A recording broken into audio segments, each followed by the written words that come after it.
Welcome, everyone, to episode 26 of the Thundercast podcast, where we forge through the shitstorm that was WCW Thunder. I am your host, straddling a fender with nothing but a T-back on, Josh Kaiser. And joining me today, the man hanging out on Queer Street and liking it, Kyle Hoagland. Now, we combine both of those together, and I ask, am I supposed to like the imagery that I have of you riding on the back of the motorcycle or not? Because if that's the case, then I guess I am on Queer Street and loving it. What's going on, everybody? That was a lot to take in. It was. It was almost as confusing as this episode of Thunder. Of course, Kyle, we are back. It is Thunder 26. It is August 5th, 1998.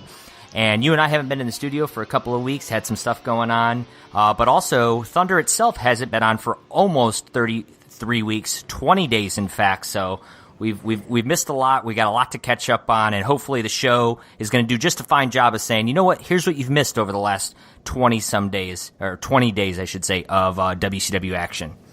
Oh, your wistful, optimistic thinking of yours. It is asking a lot, but let's just get right into it, Kyle. We are 3 days away from the special Saturday night edition pay-per-view, Road Wild, Sturgis. You know. It's the bike week. It's all the fun that is there, and we're here. Which is crazy considering that we don't even know what happened in the last pay-per-view. Didn't we leave off with the fact that we did come back? The previous pay-per-view had happened. We had one episode of Thunder. They didn't really tell us what happened on that. So still, that's my argument. Then we have watched one episode since a pay-per-view, but we really don't know what happened at that pay-per-view because that Thunder did not do a good job of telling us. No. Perish of thought. But we'll see. We're here. It's Casper, Wyoming, Kyle. We've got, of course, Tony Schiavone, Bobby Heenan, Lee Marshall. They're all here today.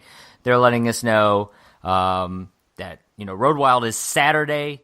And, man, Kyle, what a card we've got. Of course, the main event, Diamond Dallas Page in a tag team match where he's going up against Hogan and Bischoff. And, of course, his tag team partner, He had Karl Malone last month. Now he has Jay Leno. So what an upgrade. I was all for the idea of bringing Jay Leno or not Jay Leno, Karl Malone and Dennis Rodman. Like, that made a lot of sense. That's a way to draw public eye.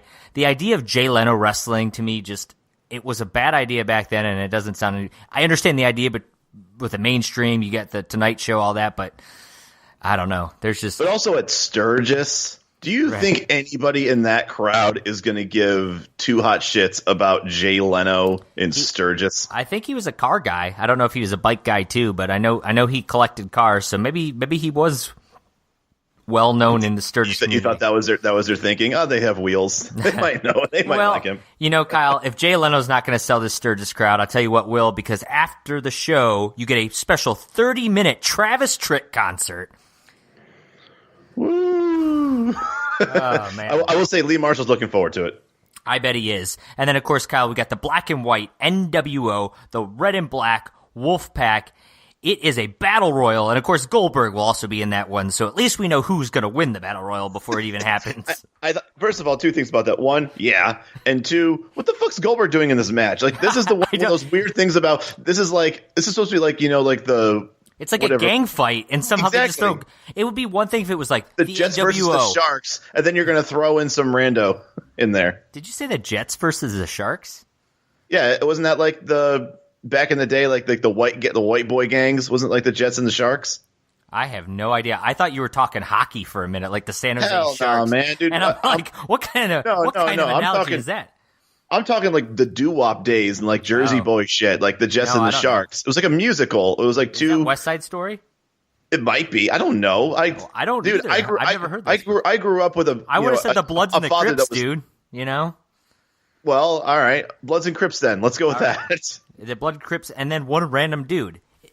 Goldberg is in this. So, yeah, it doesn't make sense to me. Now, if it was the black and white, a handful of members from the NWO, black and white, a handful of members of black and red, and then like 4 or 5 members of WCW, like in a battle royal, like that makes sense.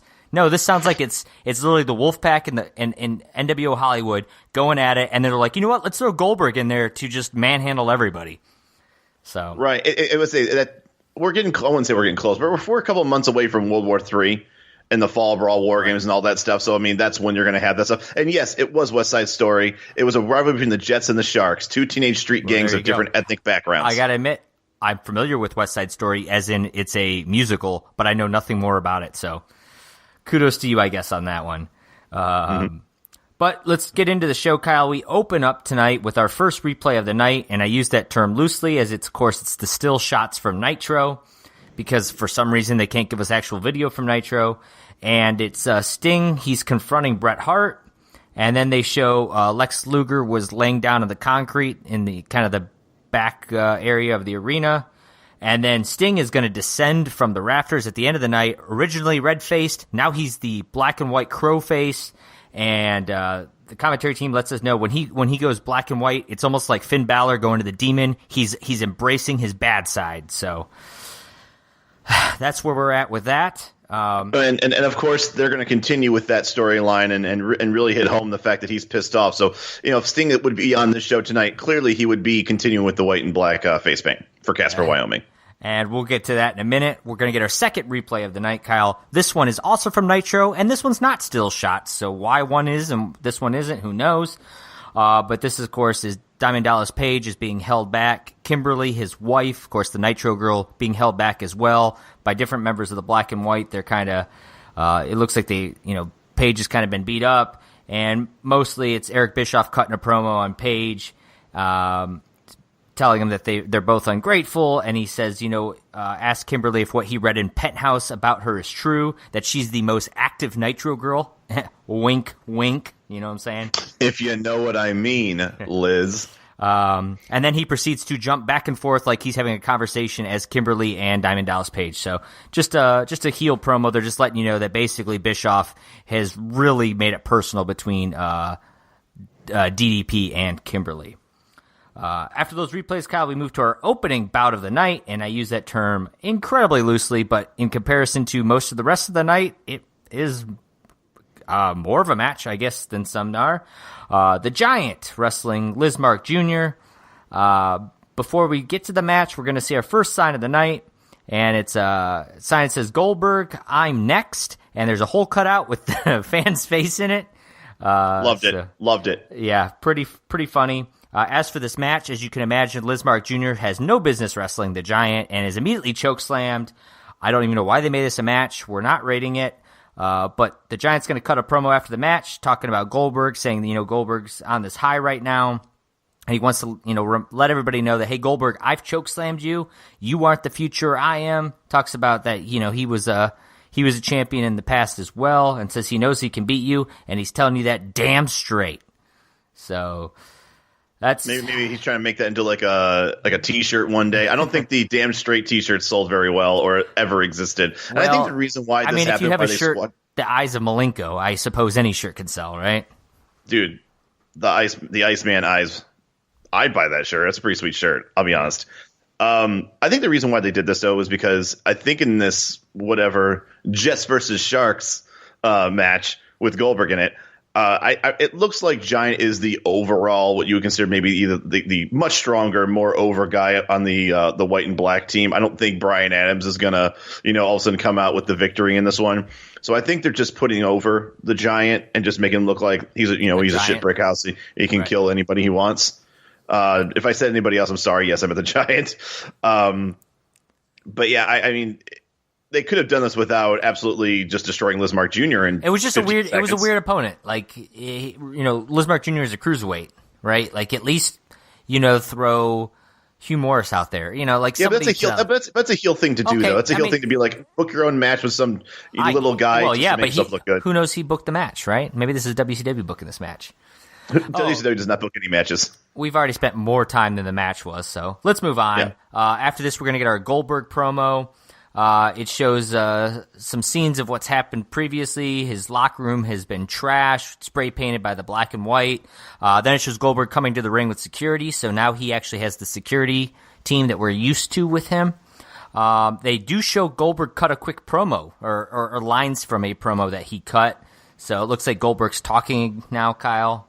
And the promo is going to end with Goldberg getting chokeslammed by the Giant. So the promo was really all over the place, and I'm not exactly sure what it was meant to do other than kind of recap what has happened between Goldberg and the Giant specifically, but also the NWO. After this, we get the Total Wolf, Lex Luger.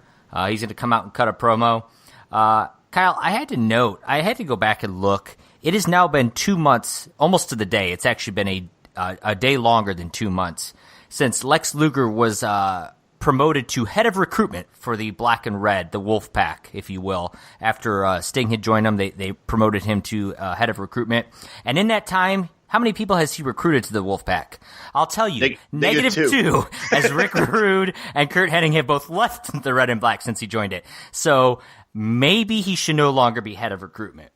Could we almost say that also Scott Hall might have technically been in, but we weren't sure, and also Dusty Rhodes? You could push this to upwards of -4.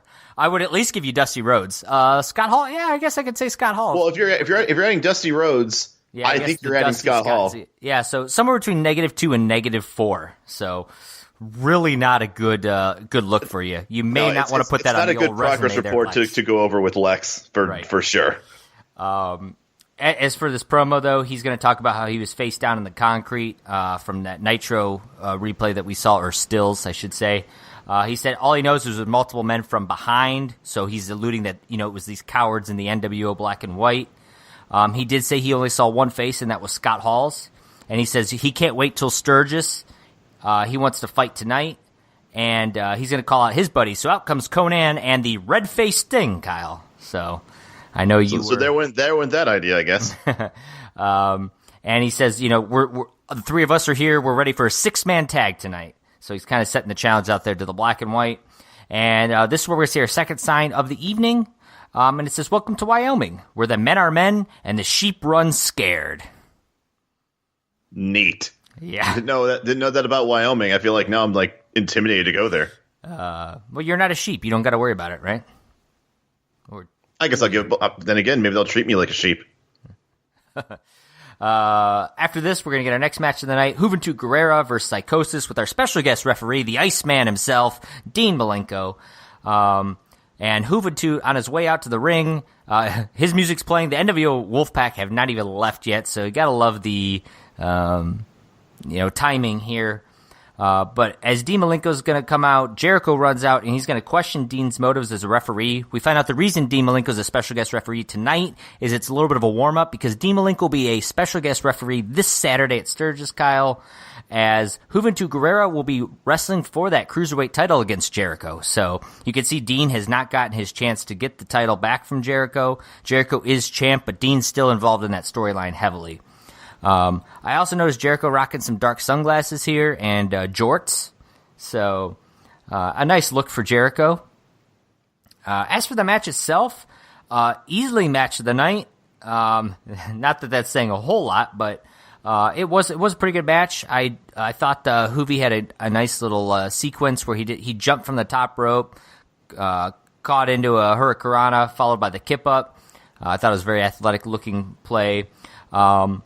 Probably the worst moment of the match, I don't know if you noticed it, Kyle, but Psychosis attempts the rare pin form where you take yourself and you lay your back onto your opponent and pin him with your back. This was immediately taken into a bridge counter, probably because he just opened himself up to it. Eventually, Psychosis is going to be on the outside of the ring. Dean Malenko is going to be counting Psychosis out. Jericho's going to come in, hit Juventud Guerrera with the belt. This is going to lead to Psychosis dropping the guillotine leg drop on the back of the neck of Juvi. Psychosis is going to get the win here. I gave it 2.25 stars. I thought the match was solid, and they told a good story here. Yeah, I agree. I was a little bit nicer, but it's kind of the same sentiments. 2.5 stars. Decent amount of storytelling in a brief match that involved neither guy wrestling which is really hard to pull off because there's a lot of storytelling with Dean and Jericho. The match itself was fine, albeit, like I said, short. It feels like it was meant to be, as the real focus was on Dean and whether or not he would call the match down the middle. So that was more the focus than really what Hoovy and Psychosis was going to do. And it was very predictable that something bad was going to happen to Hoovy, make Hoovy kind of like not look like the strong player going into Sturgis. And obviously Dean passed the test, but he knows ultimately what probably happened. I think he kind of assumed that Jericho had something to do with it, but he had no choice but to give Psychosis the win. So good storytelling in that fashion. It wasn't like Dean, decided to cheat, or not really cheat, but throw the match out or something like that. He did what he was supposed to do, even though it was begrudgingly. Yeah, absolutely. After the match, we're going to get our NWO Nightcap segment. So this is the Eric Bischoff doing a Jay Leno kind of rip-off stand-up. They got the whole set on the side. He's being introduced out by a band, which we later find out is Reverend Billy and the Boys. I gotta say, special shout out to Miss Elizabeth, looking fantastic tonight. Bischoff's going to basically do the old Jay Leno monologue here. He's going to make all kinds of jokes. Some of the highlights, he basically, it's funny, he opened up, Jay Leno must have cut a little monologue himself the night before, and he said, "How many of you guys saw Jay Leno last night?"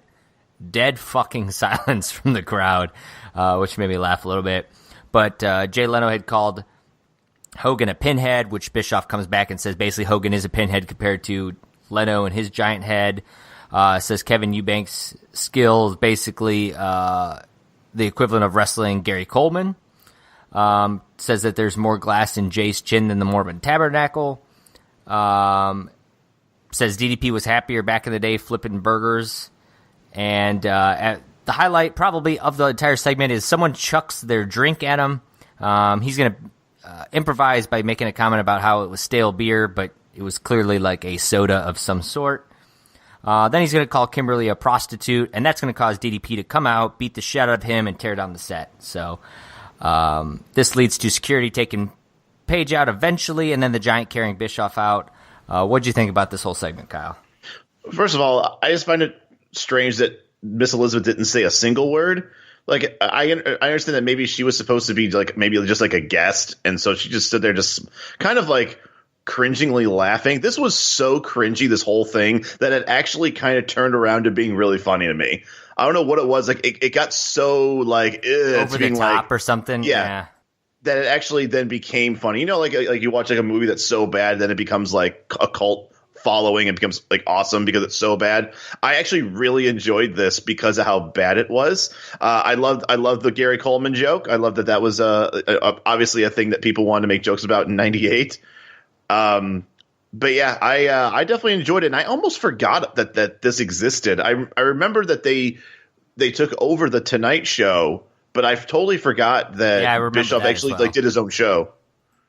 Yeah, I don't know if it was just a couple weeks on Nitro and this one time on Thunder or what. I'm assuming this was the last one since it kind of trashed the set, so to speak, and also because Road Wild's Saturday. But maybe they do have one more shot they might do it at, Kyle, because after this we get our WCW Saturday Night promo where they let us know that right before Sturgis, you're going to have some pointless matches where Saturn, Luger, and Nash, who of course will be all at Sturgis, are going to be wrestling in some capacity.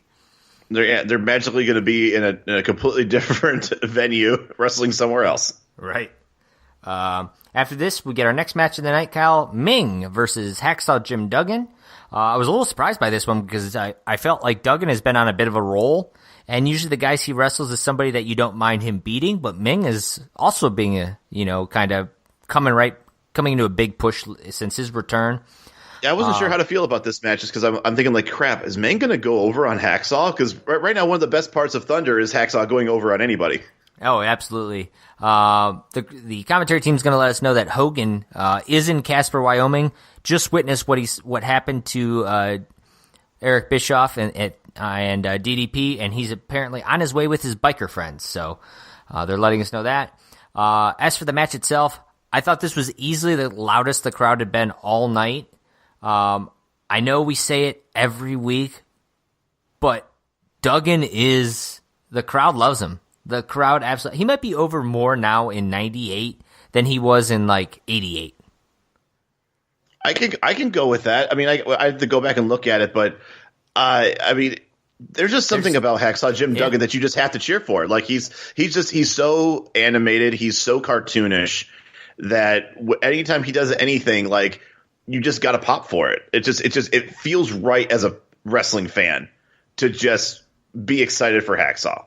Well, and the crowd was excited when Hacksaw exposed his butt to the crowd, and instead of, which is the accidental, the butt cheek show is your trunks come down a little bit, and normally they pull them right back up. What does Hacksaw do? Gives everybody the full view, yanks him down for a nice moon shot, and then this match is going to quickly get out of hand as Hugh Morris and Barbarian coming out under the guise of Jimmy Hart. Jimmy Hart's going to have him attack both men. You're going to kind of get the match thrown out at this point. Jimmy Hart's going to go to the top rope with a 2x4, hit Ming in the head with it. Soon thereafter, Duggan's going to come in. Ming and Duggan are kind of clear the ring. And then Ming's going to chase the rest of the Dungeon of Doom back to the back of the arena.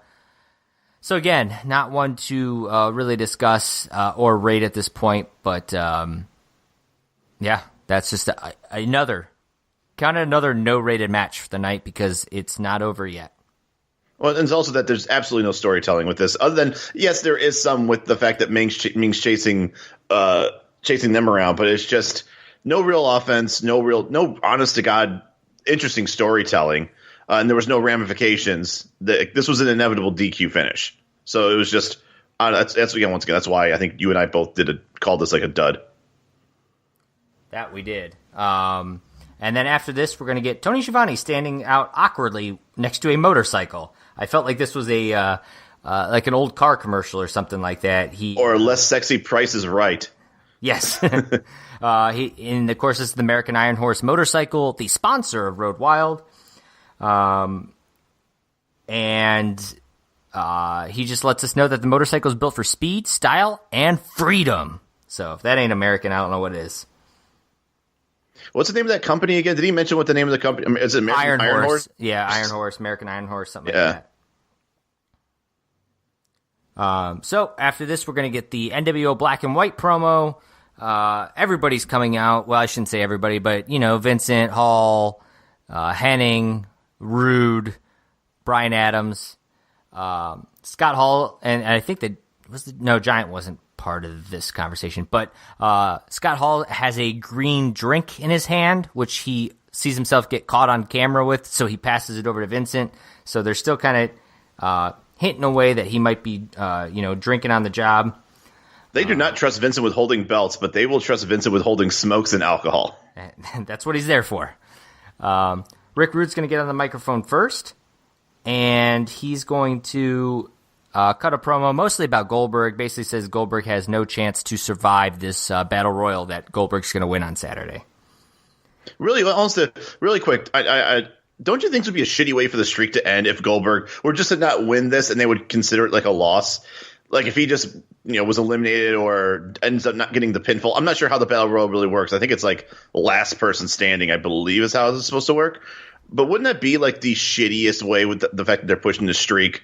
So that Goldberg's going to win it. Like, why would anybody think that, oh, yeah, let's have Goldberg just lose in some throwaway match that doesn't even concern him? Yeah, no, I agree. And so I guess it doesn't necessarily end the streak, but you can't have him lose like this. Or more or less, you have to have him win. I think that's my thing. Like, you have to even have him. He's so over and the world champ and never lost a match, has won every match. You have to have him go over. Obviously, you have to have him go over. Right. So it's just one of those weird things with I hate that Goldberg's in this match. Because I think it takes the stakes completely out of this whole storyline between the red and black and the white and black. Yep, absolutely. Hall's then going to get on the microphone, and he's going to talk about yeast infections, queers, cockroaches, and the many colors of Stingface. So ultimately just kind of ripping on each member of NWO Black and Red. Just being pleasantly racist for the most part. For the most part, yeah. Racist, homophobic, you name it. And then he's going to, of course, accept the challenge for the six-man tag for the main event tonight. After this, Kyle, the TV title's on the line. Of course, Stevie Ray, still our television champion, while his brother is rehabbing that knee. defending it against Steve Mongo McMichael, Kyle. So, which by the way is a huge upgrade from the last two guys he's faced. I agree. So I gotta give Stevie Ray credit. As much as we want to dog on Mongo, Mongo is no Sumo Fuji or Doc Dean. So I at least gotta say, if Stevie Ray is picking his opponents, I'll give him credit where credit's due. That's right. Absolutely. Heenan's going to let us know as before the match gets started here that Hogan has left the hotel. I thought this had already happened, but maybe Casper's a big town. It took him a little while to get out of the hotel. Casper, Wyoming, I'm pretty sure the one thing that we want to think about with Wyoming is large metropolitan cities. Yeah, exactly. Kyle, you had a point, and I thought it'd be good to make here about the television title and Stevie Ray and Chris Benoit. So, like I said, I had it in here. So this is actually for the TV title. So they've actually just decided to say that this notarized letter from Booker T, which is clearly the whole idea is that this really probably wasn't actually Booker T who wrote this, but it's being upheld by the higher up, saying, okay, I guess this is legitimate. I just feel real bad for Chris Benoit. We talked about how this guy had to wrestle a best out of 7 with a bonus 8th match just to get a shot at the title, which ultimately he lost it to Booker T. Only to lose to that guy, obviously. And then he just hands it to his brother, who didn't do anything to earn it. Like, you would think that Chris Benoit would have been the very first person that Stevie Ray would have to defend the title against. Or at the very least, like, Stevie Ray can't really claim any, hold of that title except for this notarized letter. And where's Chris Benoit in this whole ordeal? And they're saying he's injured, I guess, according to Bret Hart attacked him or whatever. Stevie Ray attacked him. But I feel real bad for Chris Benoit with the fact that he just spent 3 months of his life not being able to get a hold of the television title and then have it end like this. Yeah. Yep. The match itself, Stevie Ray and Mongo McMichael, they both are bad. Yeah, and they both move so awkwardly together. It's really like Stevie Ray has in his heyday with Harlem Heat. I thought he put on some good matches. I think he was a nice compliment to Booker T. He's a Rick Steiner. He's a Rick Steiner of a tag team. I think Rick Steiner's a better singles guy, but your point is well made. Mongo McMichael, of course, is nowhere near that. And to put these two together, the match was not very good, and thankfully Chavo's going to come out early into the match. He's going to get on the microphone and says he's got a notarized piece of paper that says that he is now the television champion, which I thought was kind of funny. Stevie Ray's going to come out, argue with him. Of course, the ref is going to count Stevie Ray out, so your winner is Mongo McMichael by count out. Another no-rated match, Kyle. So this is now 3 for us for the evening. Stevie Ray is going to get hit in the head with the belt from Chavo. We do find out that Chavo and Stevie Ray are wrestling for the television title at Sturgis, Kyle. So another match to look forward to as Stevie Ray is now defending it against legitimate contenders. I think that the moment that WCW decided to legitimize that note, he's like, okay, you can't wrestle Sumo Fuji over and over and over. Sorry, buddy. As much as you would love to. Right. After the match, we're going to get our third replay of the night. It's more still photos, and this is, speaking of Rick Steiner, Kyle, it's Scott Steiner and Buff Bagwell dressed up like Rick Steiner, so Buff is back in some capacity. We haven't seen him yet on Thunder, but he is here. He was him and Scott, it looked like were making fun of Rick Steiner. And then Rick Steiner's going to come out and attack Scott with a chair. This is all still shots, so we don't know the full details, but that's kind of what it looked like it was. And then this is going to get followed up with a Tony Schiavone interviewing Rick Steiner. And man, what a clusterfuck this one was. Tony starts to introduce Rick. Rick's music starts playing as Tony's continuing to talk. The music shuts off. Then Tony says, no, you could come out now, Rick. So Rick does come out. And then Rick and the camera, neither of them seem to be on the same page. Rick's looking in one way, the camera's there's a different camera facing the other way, then he turns and faces the wrong camera again. All you got to do is put just put a hand up. Like, I'm the live camera, go here. Yeah. It seems like the easiest, that seems like a completely avoidable problem. You would think so. But it's WCW. What do you want from them? Basically, he just says, be ready at Road Wild, Scott. I'm gonna be a wild, crazed dog. So, for that clusterfuck really didn't get us anywhere. But, oh well. After that, we're going to cut back to the commentary team. Lee Marshall is gone, and Mike Tenay has replaced him. And basically, they're going to discuss that, what happened with DDP and Eric Bischoff earlier. And Bobby Heenan's going to basically tell Jay Leno, like, shit's going down. You better know what you're getting yourself into. Then we get an Arn Anderson promo, Kyle, and this is a nice narrated look back into Arn's history, where basically they just say Arn Anderson has always been a member of the Four Horsemen and that he defines wrestling and all that good stuff. So totally he's not making any type of comeback. They just had that package just sitting around like, let's just randomly, give Arn Anderson some props on Thunder. Right. Well, what's weird about this, too, is like you would think that the following segment would have something to do with Chris Benoit, Dean Malenko, Steve McMichael, like, no, it's just thrown in the middle of this, and out comes Saturn. So I mean, technically, Mongo was in the last match, so it's not a complete clusterfuck, but it's a most 10 minutes in between that match and what happened. So it just was weird timing. But out comes Saturn. He's apparently supposed to be wrestling Kanyon. It's Canyon's music playing, but the commentary team, as we don't see Kanyon, and the commentary team alludes to that Kanyon had not been seen at Nitro as well. We're not sure what's going on. Out comes Raven. Raven's getting out of the microphone. We find out that at Sturgis Road Wild, Kyle, we got a triangle match between Saturn, Kanyon, and Raven. So that's actually a match I would look forward to seeing. I think it could steal the show for Saturday. But Raven says, this match Saturday may turn into a handicap match, as maybe he's alluding to him and Kanyon working out their differences. And then Raven plays Booker tonight, as he's going to book Saturn's match and makes it a handicap match. So Saturn will be wrestling Riggs and Sick Boy. So out they come. Lodi's out there as well. Lodi apparently had his fingers broken the commentary team made it sound like it was Raven that broke his fingers. They're not actually sure they're broken, but Lodi's blaming Saturn for it. Yes, it was on Nitro. Raven stomped on his fingers, but then brainwashed Lodi to think like, the only reason why he did it is because it's Saturn's fault. So yeah, Lodi's blaming Saturn for the fact that Raven broke his fingers. Oh, that would make sense. The match itself is okay to bad. It's not very long. There is one really sloppy moment. Saturn's being held, and I don't remember who was holding who and who actually executed the move, but the other guy Riggs is holding Saturn. Okay, so Riggs is holding him. Sick Boy goes for a springboard kind of back elbow, and Saturn moves and he kind of grazes Riggs. It's just terrible. Saturn's going to put us out of our misery with a cryonic kick and a Death Valley driver. I appreciate that you call it the cryonic kick, by the way. Yeah, you're welcome.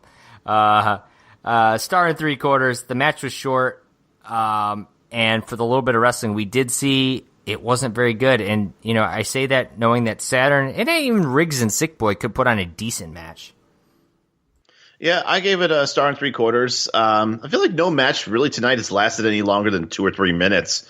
Nothing really has given it a chance to breathe. But then again, with the matches we've seen so far, the only match would have liked to see was Hoovy and Psychosis.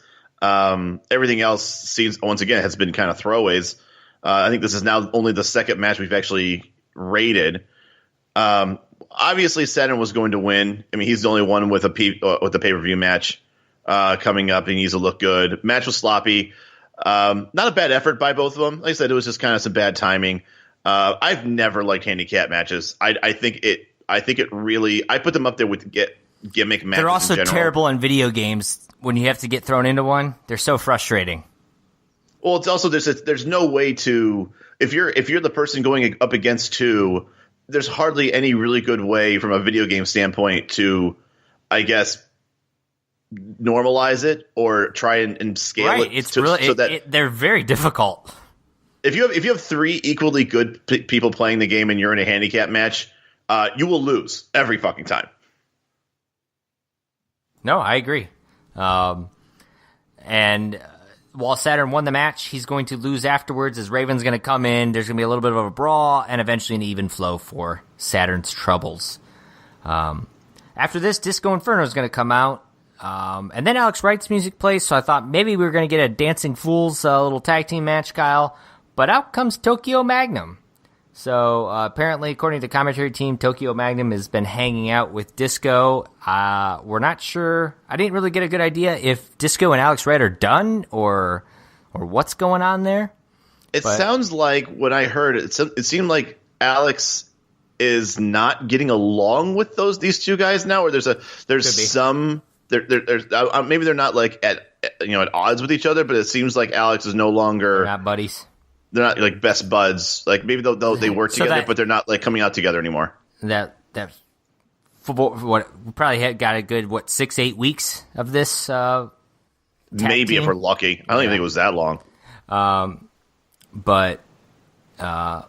It was somewhere around there, and they might be done now. But out comes Eddie Guerrero. He's going to be wrestling Disco Inferno. The commentary team is going to let us know, Kyle, that next week on Thunder, the United States title is on the line. Lex Luger is going to be challenging Bret Hart. So Bret Hart's the United States. Bret Hart's the U.S. champ. So of course we remember at the previous pay-per-view, Bret Hart was wrestling Booker T for the television title. Now Bret Hart is U.S. champ, so it's a good thing he didn't beat Booker T, huh? Well, maybe he would have combined them together. He would have been the U.S. television champion. There you go. There you go. Get rid of those garbage belts. Really, that was always one of the weird things I didn't like about WCW. I think there were too many belts in the company. It's not like WWF at the time didn't have a ton of belts. I mean, really, the all they had was, I guess they did have the European title, which once again, no one gave a shit about. Well, they still had it. Right. Well, my argument. I would argue the television title, maybe not in this era, but in earlier eras of WCW, overall the television title is more prestigious than the European title. Yes, there's a better lineage of champions with the TV title than the European title. I agree with that. Okay. As for this match itself, Disco's going to drop a nice pile driver on Eddie. Eddie's going to drop one of the weirdest looking shoulder breakers I've seen. It was like he almost had him for like a tombstone, like he couldn't get him up right, and then just kind of slowly slid him down onto his knee. He's going to hit the brainbuster. He's going to go up for the frog splash. Tokyo Magnum is going to push Eddie Guerrero right into the frog splash. So Eddie's going to be your winner. I gave the match 2 stars. I thought it was okay. I thought the ending was a little weird. I know what they were trying to do. Tokyo Magnum trying to help his friend Disco, but it kind of backfires. But I thought they could have executed it better. I agree. I gave it 2 1/4. They don't really explain where Alex Wright is, which I think the fact that Disco Inferno and especially Tokyo Magnum, who's dancing like Alex Wright, you would think that they would kind of give more of an explanation of where Alex Wright is, other than just saying that maybe they're not getting along all the way, or they could say, "Hey, Alex Wright's not here today. That's why he's not here." They could easily said something. And I'm not sure if the whole Tokyo Magnum screwing things up for Disco or Alex Wright, and maybe that's why he's getting upset. I don't know if that's part of the storyline where Tokyo Magnum's trying to be a good boy and try to help out, but he ends up just mucking it all up. I assume it is, but yeah, I know. Once again, so someone that's only watching Thunder with no real build-up or explanation, it's kind of confusing. I also found this very interesting that Chavo did not come out again. It was just like, so Eddie just had a normal match. It's almost like the Tokyo Magnum storyline was more important than anything that's going on with Chavo. At this point that the Chavo Eddie thing has kind of separated for now. Like Chavo is still crazy and he's pushing that story, but like he has other things going on. So maybe him and Eddie have kind of, sometimes you have feuds and the feuds aren't necessarily completely over, but they kind of split away for a little bit and then they'll come back. So we might be in that kind of territory. Like it might be. Once again, we've been gone for we've been gone for 3 weeks. Nitros and 2 Thunders, 3 weeks. And for all we know that whole feud is come and gone, but no idea. Right. After this, the commentary team is on the phone and they've got Buff Bagwell, Kyle. So I know you love when somebody calls in on the phone there to the commentary team. So still don't understand how it works, but whatever. And then lucky for them, Rick Steiner was right nearby because they wanted Rick to get into this conversation as well. So Rick hops on a headset. He's going to talk to Buff's going to basically tell everybody to shut up. Good cheap heat. Yep. And then basically says, Buff's going to say that Rick Steiner was too scared to wrestle his brother, and because his brother's bigger and stronger than him, and that's why he came out and hit him with the chair. And then he's going to say because of that chair shot, Scott Steiner is not able to wrestle. The doctors say he's out for 2 weeks, that Rick's an idiot, and he's not going to be able to wrestle him Saturday at Road Wild now. Nobody wants to buy it. Tony's going to basically hang up on Buff, which I thought was a little rude, if we're being honest. That's kind of your segment there. So ultimately, the Rick Steiner, Scott Steiner, you wonder now if that match is a match that has almost been the entire duration of this podcast, kind of a story that's been going on. Would you agree? It is definitely one of the longest, and also the one that has had the longest draw out, because this has been going on basically since we started talking about it, or since we've been doing. Yeah, they were partners back in January, but there was dissension but there, Scott was always doing his kind of winning matches without needing to tag in Rick. He's always been kind of the showboater. He dyed his hair. It's always just kind of just been a little bit of like a little bit. You can see the writing was on the wall, right? When we started this back in January. Yeah, I was going to say, so we're at least 7 months strong in this. We might finally get the blow-off at Road Wild, Kyle, but Scott's saying that we might not. So we'll have to stay tuned to see what happens there. After this, Hogan is here in the arena, Kyle. He's coming out. He's got his buddy, the Disciple, with him, and Eric Bischoff limping out with him. Hogan's going to get on the microphone, says that DDP finally drew the straw that broke his own back. And he then mutters something about some dude in Chicago and something else. I don't know what he was talking about. Your notes mentioned that he must have been talking about a couple Hells Angels.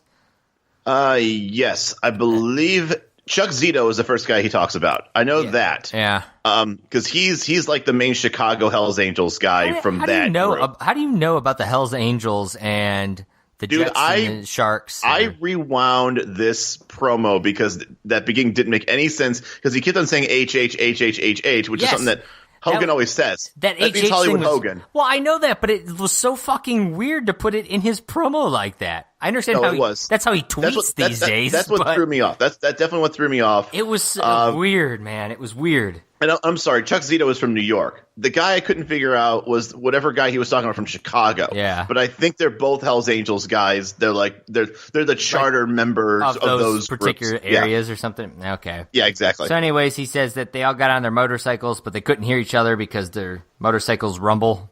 This is when he talked about Kimberly basically wearing nothing on the back of his bike, and he said, Bischoff, they watched Bischoff get beat up and they had to hold the Brotherhood back, and then says, he's going to snap, crackle, pop as he makes a sound effect.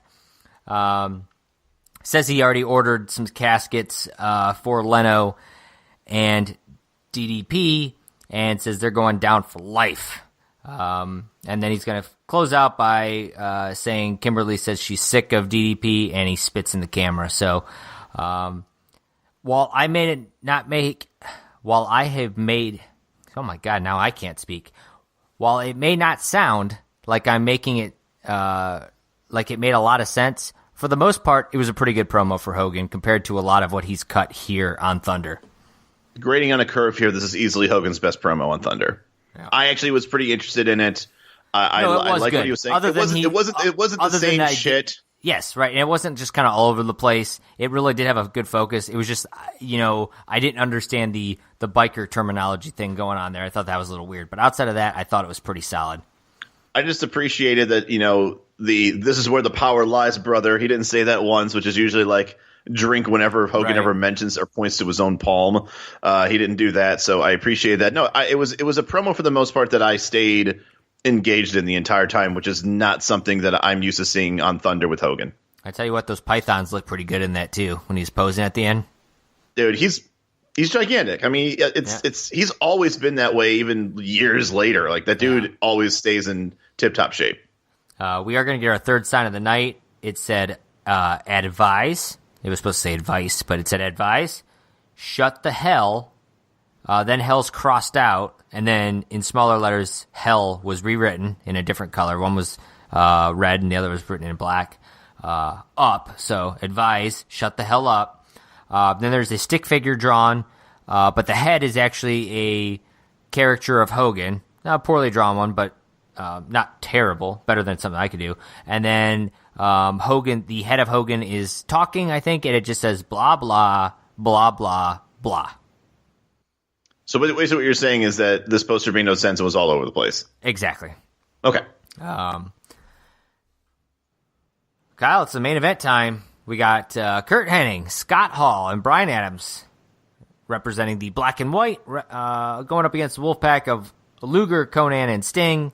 The match is going to start with everybody brawling on the outside.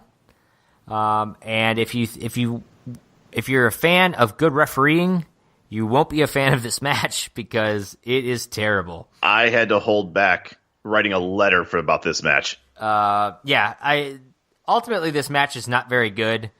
Somehow Bryan Adams and Konnan, who were not the legal men, are in the ring. Even commentary teams like, are they the legal men? Well, Conan's going to lock on the Tequila Sunrise, and Nick Patrick's going to be looking at him like he's tapping out. And I'm like, these two, neither of them were the legal men at the time. And I know I don't take it. You take it much more, you pay a lot closer attention. This one was blatantly obvious. It wasn't even like one of those where the heels like pretend like they make the tag and they don't. This was just blatantly two people who were in the ring that weren't the legal men. I think it was Sting and Scott Hall were technically the legal men at this point. Yeah. But Hennig's going to break it up, so I'm like, okay, that's fine. It shouldn't have even happened, but he wants to break it up, whatever. Then there's more brawling. There's a couple people. There's like 4 or 5 people in the ring at this point, and Conan's going to just roll up Bryan Adams for a 3 count.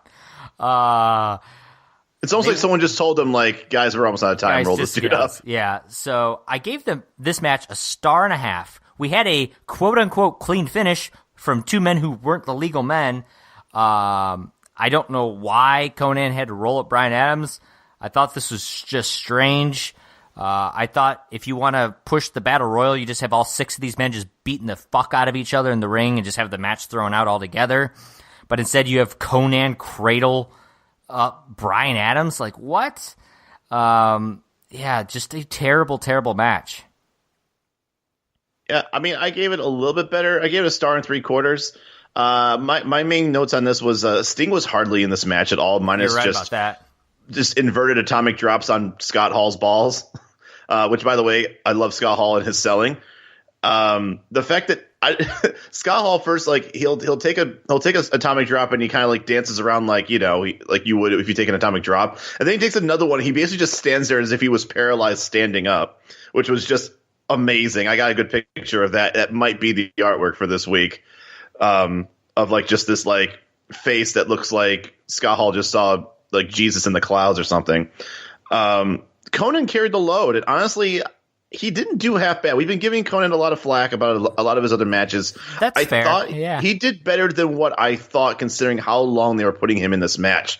But when the main stars in this match were the ones who did the least work and were not part of the actual outcome, makes this a little less exciting of a finish. So, you know, once again, I think we can all agree that the least over, I guess Conan's over, but I guess the least interesting that I would say is probably Konnan and Bryan Adams, and they were the ones that definitely carried the load. Sure, in this match, they're easily the bottom 2.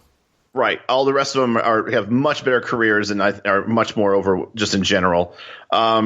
I also just didn't like the fact that after Konnan did win, he pulled it up and got the win. He then gets pummeled right after the match. He doesn't really get a chance to look good in a win.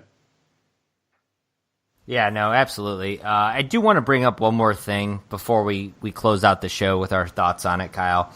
And that's the 4th sign of the night. Like I said, Casper's signs were not very good.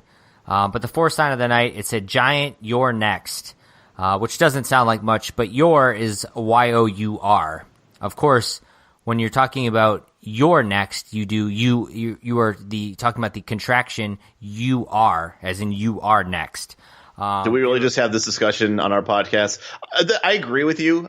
The worst part about this is that it's written on a sign. I can see people typing it because maybe you mistyped it and it was auto-corrected or you're just lazy. But when you're writing it on a board, it's kind of like when you spell Bischoff's name wrong. I see this a lot, though. This is my, you know, we talked about the woo-hoo, where you're supposed to be doing the Ric Flair woo, but you do it W-H-O-O-O. This is my next one. You're next. Y-O-U-R. I see it a lot. I had to bring it up. It's going to be my new mission. So future fans of Thunder, when you go to your shows here in the late 98 into 99, hopefully you're listening and you can go back in time and update your signs accordingly. Right. Yeah, as long as you can get a hold of the DeLorean, hopefully you're not going to feel the wrath of Mr. Kaiser. Unfortunately, I haven't yet been able to get a hold of Nick Patrick or any of the other refs, Mickey J for shitty reffing. So far that has gone unchecked. For what it's worth, Charles Robinson responded to our tweets about remember when we discussed actually Bryan Adams, when Bryan Adams grabbed him by the hair and like tossed him across the ring. Dude, gotta love little Nate. That's right. He responded with actually clips of that exact moment, which I thought was pretty funny. But that said, Kyle, that is your Thunder. It is the Go Home show for Road Wild 1998. What did you think? Oh, what the fuck was going on with this show? For not being on for weeks, we're talking about Thunder here. There was nowhere near enough recap on a show that seems to love recaps. Why in the world, if you're a TBS watcher and you watch Thunder, maybe you don't watch Nitro, I still feel like it's in your best interest to talk about your flagship show a little bit. It's not like you're missing out on, sales or revenue by, recapping a little bit. I understand you want people to watch Nitro, so you don't want people just to watch Thunder and then get all the things they needed to know so they don't have to watch Nitro. But man, like, you need something. A lot of the main players were here tonight, so I'll give him that.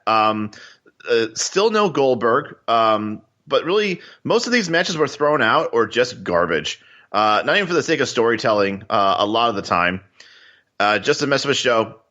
And I think the one thing I said is here, if only Travis Tritt were here. Oh, no, that's what you said. I'm sorry. I'm reading your notes. Wow. I can't believe I just read your fucking notes. Nice work, dude. This fucking guy right here. All right. Well, the only other thing I'll add here, man, is like I said, I already said 3 dud matches. Bret Hart's your U.S. champion, and they only peppered that in because he's going to main event Thunder next week. If it wasn't for that, do you think they would have even mentioned the fact that Bret Hart was your champion? So, yeah, that's the only other extra thing I wanted to give, other than giving all of your notes also.